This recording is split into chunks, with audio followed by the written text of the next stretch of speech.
leo tarehe 9 mwezi wa 6 mwaka 2026. Nimeungana na vijana wenzangu wa kijiji cha Isugta kata ya Dosidosi kwenye kazi ya kujitolea, kazi ya kizalendo, ufungaji wa mawe ambayo yanatumika kwenye ujenzi wa zahanati ya kijiji cha Isugta, ambayo zahanati inajengwa kwa nguvu za wananchi wenyewe.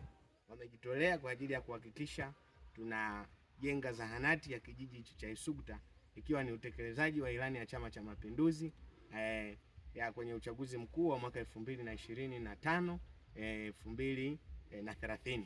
Mimi kama mwenyekiti wa kamati ya maendeleo ya kata ya Dosidosi nawapongeza sana vijana wenzangu kwa moyo wa kizalendo, kwa kujitolea kufanya kazi hii ngumu lakini ambayo ina faida na kijiji chetu. CCM hoye!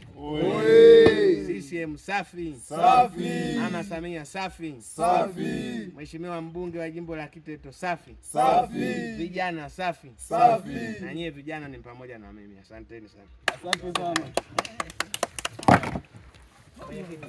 Kama ni kesho mimi naleta faida nyingi. Wewe niambie wanaokuja kutembea huko wao wanakuja na Haina.